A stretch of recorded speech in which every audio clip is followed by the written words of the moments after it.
I mean, once you're in the game, you rise to it. You have to. I mean, you just do what has to be done. The road to bankruptcy is paved with good ideas. I think there's a lot of imposter syndrome and a lot of concern that you don't really have the abilities. Everybody has the abilities. I mean, if you have the desire, you don't need to worry about whether you got game or not. Welcome to the Squaring the Circle podcast. This is part one of the entrepreneurial tech trailblazing series featuring Bob Butler. Join us with our guest Bob, who shares his wisdom as an experienced entrepreneur who is well versed in the world of technology and business. In this episode, Bob covers the secret to success as an entrepreneur and discusses how even great ideas based on truly innovative technology can fail, despite seemingly having everything they need to succeed. So what sets apart entrepreneurs who do prevail despite this ultra-competitive landscape? Stay tuned, and we'll get to the bottom of this. Welcome to our latest episode of Squaring the Circle, where we will be diving into the subject of successful entrepreneurship for the curious minds who want to know what it takes to start a technology company, how you make it successful, and once you've experienced the glory of success, what to do next. Joining me for this subject as co-host is Sasha Berger, the COO of Tisby, as well as our special guest for this episode, who we are very excited to introduce to you all today. Sasha, would you like to do the honors of introducing our guest? Hello, Lily. Yes, it would be my pleasure. It's my honor to introduce our extraordinary guest today, Bob Butler. Bob is Executive Director of Nutrition Matters Foundation, COO at Intake Health, and founding partner at Final Search. He is also the CEO and founder of Best Thinking and Thinker Books, as well as Time Matters Software, where he had a very nice exit being acquired by a global tech company.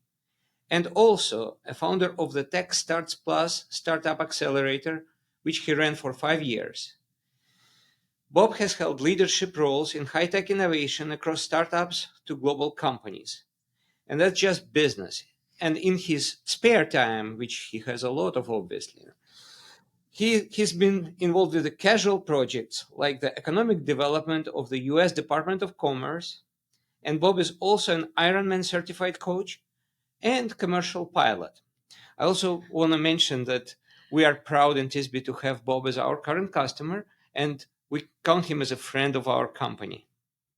Yeah, wow, no big deal. Bob, it's very nice to meet you and to have you on our podcast. Well, thank you. It's my real pleasure, and very much enjoyed working with you all. And as I did a little research, and it's been almost 14 years since we did our first project together. Wow, so we certainly know how to get things done together, and it's a real pleasure to share some of those experiences. Yes, we're very grateful to have you. Shall we dive right in then? We should. To exploring this diverse career and these impactful contributions to health, technology, and community. Our questions today will hopefully shed light on the key to successful technology entrepreneurship via Bob's vast experience as an entrepreneur. It's a known fact that 9 out of 10 startups are destined to fail. It's not a secret. But in the information technology startup universe, it's more like 29 out of 30 would fail. And despite the high risks, this area of entrepreneurship was and remains one of the most attractive. And you, Bob, have managed to succeed in this project time again and again and again. We wanted to know what's your secret. I don't think you'll like the answer when I first give it, but I'll have to explain it. The secret to success is don't fail. Because truly, most people's ideas are pretty good. Almost every idea somebody brings to me is well thought out. They're highly energized in how to execute, and it's a pretty good idea. And it's rare that I see an idea that doesn't at least have the potential to be a successful lifestyle company and have a nice, sort of 8-figure exit and everybody's happy. Now, not everyone can be a unicorn and make you a billionaire, but one of the real secrets of startups is most of them have really good ideas. The problem is every startup that I've been involved in at some point in its life cycle faces an existential threat. Something goes really wrong. and their good idea doesn't survive that existential threat. And so that's why I say the secret to success is don't fail.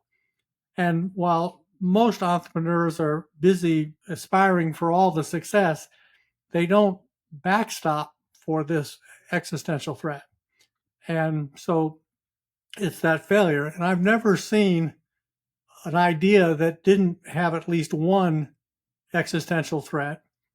Many have two. And for some reason, mine always seem to have three. so, but I actually have never seen more than three. And the secret is that there's decisions you make at the very beginning that can protect you against these existential threats. One of my favorite sayings is, the road to bankruptcy is paved with good ideas, because these are really good ideas. And people often say to me when they pitch me a good idea, and I say, well, here's why it's not going to work. They say, well, do you have a crystal ball? I mean, how do you know? And I said, because it looked like a good idea to me 10 years ago and it didn't work, So the secret is how to convert a good idea to something that's scalable and sustainable, and most important, durable, so that it can withstand the existential threat. And it doesn't necessarily help my marketing credentials to use the tagline I like to do, but my tagline is the only way to really guarantee success is to eliminate all the possibilities of failure. And we don't have the time to go through all my career, but pretty much my career has led me to become an expert in all the things that can go wrong in business, largely because I tried all of them once, but also I was actually in a role for the U.S. government to figure out why businesses fail. In the 70s, the U.S. Department of Commerce wanted to create jobs. So they had the idea we would become partners to entrepreneurs, and we would give them a building and fill it with equipment and give them 2 years of operating capital. And we would give them support with the best lawyers and accountants and engineers. The only condition was the entrepreneur would have to locate their plant in an economically depressed area, a urban center, a Indian reservation, a small rural area without much economic activity. And after billions of dollars and many years, almost every one of these projects failed. And nobody could believe it. How do you fail when you're given everything and you're competent and you have a good proven business? And so I was teaching managerial economics in an executive MBA program at the University of St. Thomas in St. Paul, Minnesota. And they came and asked me to do a study on how can you fail when you're given everything.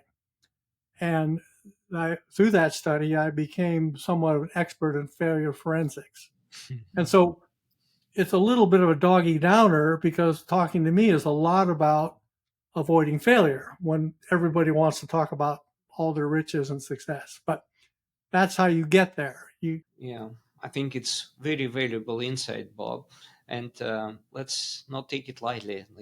Okay, failing sometimes is not an option, guys. No, and failure as an entrepreneur is just horrible. I really go to obviously great lengths to avoid it, because so much passion, so much work, so much cost. It really is avoidable. I mean, most businesses fail because of specific mistakes made that are avoidable. And that's why I enjoy so much working with entrepreneurs, because a lot of times I can help them, get through these crises. And it's very satisfying for me. You've definitely done your share coaching our team and our company, which we greatly appreciate. One of the reasons you get failure is because of really an inability to execute. There's sort of like three chronic mistakes that are made. And one is their survival depends on one entity, a venture capitalist, a key employee, a key customer. That entity doesn't have any skin in the game. And we'll talk a lot about that in our talk today, because that's really important. Sure. The second real part of failure is you just don't get the product right. you have a vision that doesn't match up with the customer or enough customers to make the business scalable and sustainable. And the third thing is just failure to execute. And this one I'll probably talk less about. It's amazing how often this one is overlooked. And one of my really powerful experiences was working with a great entrepreneur who, went to join a couple of other people and formed one of the really great venture capital companies that exist today. And I really don't know if I should name drop, but his name was Scott Cooper. And Scott Cooper had an idea with two of his friends, Mark Andreessen and Ben Horowitz, of a different way to do venture capital. And the idea at the time, when they presented it to me, sounded dodgy. It was very radically different. And they applied that idea. Now that I think the most successful venture capital firm in the world. Mm-hmm. And what most venture capitals were doing at the time was, well, we'll pick 10 companies. We'll put money in 10 companies and we only need 2 to hit it big. If 2 become a unicorn, we make, all our money back and meet our expectations. And they would take the position, we really don't care which 2 they are, just as long as we get 2 out of our 10. And that's how venture capital was for many years and still largely is. And Andreessen Horowitz's model was, no, we're going to pick somebody and we're going to make sure they execute. You can go to them with the greatest idea and the most revolutionary thing, but if you can't show them you have experience with hiring engineers and marketing people and staffing up, they'll give you the money, but that's not enough. You have to have the ability. You have to have the contact lists. You have to have the trust of talented people. You have to know how to work with talented people. And what they brought to the program was execution.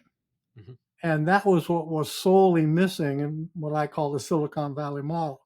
And it's just revolutionized everything. And so many people say, why do so many Andreessen Horowitz's funded companies? And frankly, I make decisions on whether I'm going to use the products of new startup companies based on whether or not Andreessen Horowitz is funding them, because I just know they're going to execute. So the way I go about it is that if the greatest and smartest people use a model and it's really working, I tend to embrace it. Mm-hmm. And a big part of my success in execution has been the ability to form relationships with companies like Tisby, the ability of your company to really integrate with my teams and really just become part of the mission and understand every nuance of it, really commit to our success. We're not just another contract, really understand the customer, understand the model, and find the talent we need. I mean, I've never yet come up with a need that's within a short time you couldn't find somebody who could fill that need. Thank you so much. Thank you, Bob. Very proud to hear this. And it's very, very unusual, because the way the business really works is somebody's got a team, mm-hmm. and that team is kind of fixed, and you hope it matches your needs. But if it doesn't, you just kind of do without. Mm. And one of the things that's distinctive about Tisby is if I have a need, you find a way to fill that need. You have just this enormous worldwide network of talent. Mm. And your ability, we discover we need an illustrator. Well, we're coders. I know, but I need an illustrator.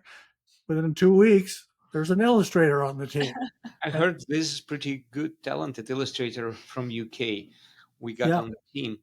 Well, it even goes back to when we were doing electronic publishing. We were a contender against Amazon at one point, mm-hmm. and digital rights management was a real challenge because Adobe really had locked up the market. They had made deals that made our economics very difficult. And at the time, ThinkerBooks was competing with Amazon. And the key was to able to develop digital rights management. And the Tisby team says, we'll figure it out. And we put together a book reader with our own digital rights management. When you are thinking about execution, a big part of that is talent. And there's the talent that you're going to have on staff and are going to give stock options to and promise all those things to. But you will never be able to get everybody you need for a successful venture by hiring them. You have to have somebody who's plugged into a much bigger network. And I've always been just amazed at the size and the flexibility and the ready access that TISBE's been able to bring to our projects over Yeah. like almost We're really 14 years now. proud of our people, and usually we joke in TISB that if it's a technology problem, that's an easy one. I want to ask you, maybe we can go back chronologically and start with Time Matters and LexisNexis and ask you a few questions about it. Maybe tell us about that story, right? What was the main driving factor? What was the motivation? And what was your mission? Time Matters was a software company that I developed, and it has an interesting story of one of the things that tends to make companies successful. Many entrepreneurs kind of wake up and decide, I don't want a boss anymore. I want to be my own boss and I want to be an entrepreneur. And, I used to be in electronic publishing, and we have a saying, people who want to be writers never are good writers. People who have to be writers are great writers. And the difference is, somebody would come to me with a book and says, I want to be a famous writer and I want to go to book signings and I want to make a living and I want to, wear old sweaters and sit in my book-filled den and feel good about myself. And then somebody would come to me and say, look, I hate writing, but I got to tell this story. Well, the former would never succeed and the latter would always succeed. Somebody who had a story to tell becomes great authors. And usually they also become alcoholics and terrible spouses because, they're doing something during the day they have to do, but really don't enjoy doing. But the truth is entrepreneurship is very much the same way. Many people go into it because they really just don't want a boss and they just want control of their lives. And, some of them do okay. I mean, they put together some nice lifestyle companies and they have some nice exit. There are people like that in the population of people who have been successful entrepreneurs, but they're just not very well represented. The people who are really well represented in the population of successful entrepreneurs, are something who just really love something. They just really want to do it. Whether it's play guitar or arrange flowers or, solve complex multidimensional problems, they're drawn to it. And that was kind of my story with Time Matters. I had, but in the day before the internet, it's kind of hard to offer your credentials because everything is not recorded. But I was very much involved in bioenergy in the 80s. We were running out of energy. We thought we'd be out of fuel by petroleum by 1990. And here it is 1980, and we're scrambling to figure out this big problem. And of course, I was drawn to that. And I landed down on the side of bioenergy and was working very hard to develop renewable fuels and had some success. And when Al Gore's congressional committee had hearings to hear from the top 5 experts in bioenergy, I was invited to testify before Congress. So I offer that as some evidence that I was heavily involved in that industry at the time. And I got a couple patents and we did some good work. And today that project keeps about 30 million metric tons of sequestered carbon out of the atmosphere every year. And every time you pull up to a gas pump and it says contains 10% ethanol, well, you can blame me for that. And you kind of wonder what that has to do with Time Matters and LexisNexis. But that was an early success and learned a lot about entrepreneurship and government regulations and changing the world. And to this day, I'm very proud of that. It didn't make me a billionaire, but I feel like did some good work and made the world a little bit better place because of it. But the interesting thing that happened is that, it was a big game with big oil companies and big law firms and, a lot of power people who didn't like to use bioenergy instead of petroleum. And so a lot of litigation ensued. And then, of course, it really caught on and everybody just wanted to use my tech and didn't want to pay for it.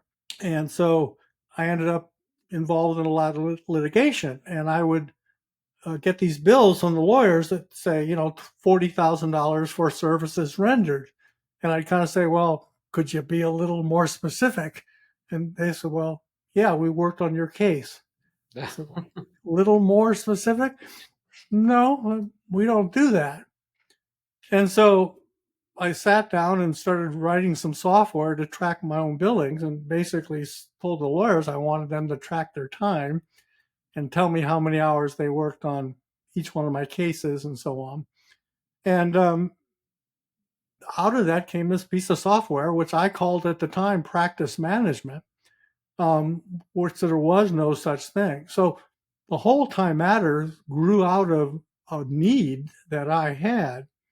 And at its peak, about 65% of all the lawyers in the United States couldn't practice law without my software. And it did billing and scheduling and managed the court docket and all the documents. And, it was just a complete, what we would call today, office management system, CRM. It just got very successful, started, as a side thing, and eventually grew to be very, very large. I've done that whole journey, sort of a company in a bedroom to exiting. And at the end of this journey, I found myself as a divisional chief operating officer of LexisNexis, with about 400 people directly responsible to me, and then another 9,000 impacted by the quality of our platform. I've had both the high end and the low end side, a big and small experience. I think the real reason I share that story is that when you talk to the really successful entrepreneurs, they all have some similar story. They didn't say, I wanted to be an entrepreneur, let me go find something to do. There was either something they were passionate about, or there was a problem that landed on their doorstep that they were trying to solve. Wow, it just sounds like you are very, just a scrappy person, like that you were able to just figure it out in the moment. Do you think that is something that, like a trait that entrepreneurs need to be successful? That is such a great question. I don't think there is any set characteristics that define an entrepreneur. I think that's one of the great myths.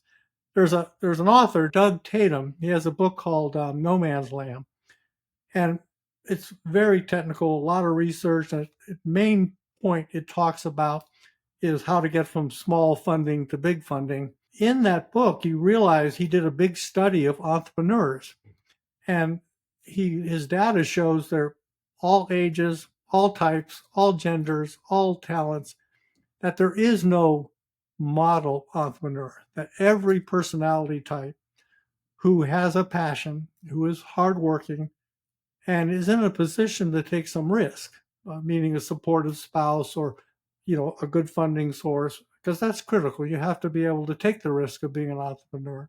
But the idea that there's a personality that makes you better or more likely to succeed as an entrepreneur, there is some of that, but it's almost nothing like you think. The characteristics that I see that are well represented in the population of entrepreneurs are characteristics like teamwork, like really understanding how to take care of talented people, how really being careful to avoid risk, and how to stand lots of long hours. This idea of being some kind of dynamic dynamo, young, energetic, it just doesn't hold up when you really look at that. That's heavily promoted by various people trying to sell you stuff. But if you really study the people who have been successful entrepreneurs, it's a room of the most eclectic collection of people you ever saw.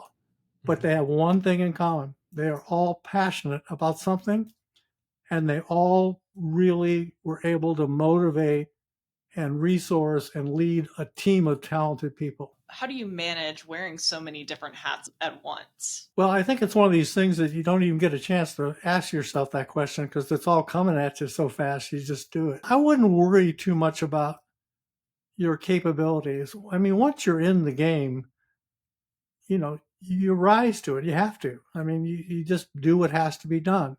I think there's a lot of, imposter syndrome and a lot of concern that you don't really have the abilities, but everybody has the abilities. I mean, if you have the desire, you don't need to worry about whether you got game or not. I mean, you will step up and do what needs to be done. What you do have to worry about is, can you work with other people? Can you get the trust of really talented people? Do you have certain skills about how to work with customers and how to get your product right. And there's certainly abilities that you have to have, but they're all kind of the abilities that you figure out real quick because your survival depends on it. So as long as you're adaptable and hardworking and you're paying attention, sort of these general kinds of characteristics. I watch these people on YouTube all the time saying, you got to do this, you got to do that, this is the approach. And I'm like, well, I guess, they've never really been in the fight because, you just do it. And almost everybody can do it. People don't fail on the little stuff. They fail because one or two big things landed in their lap and they just weren't prepared for it. They don't fail because, they weren't clever enough to pick a good marketing tagline, or, they couldn't get their marketing plan to go viral. It's not the little stuff. It's amazing how people of all backgrounds and characteristics can get in there and solve the little stuff. Thanks for watching. We hope you've learned something new. Be sure to stay tuned for part 2, where we delve into the full entrepreneurial life cycle, from starting a business to securing a rewarding exit. Don't miss out on these essential insights for becoming a successful tech entrepreneur. We'll see you in part 2.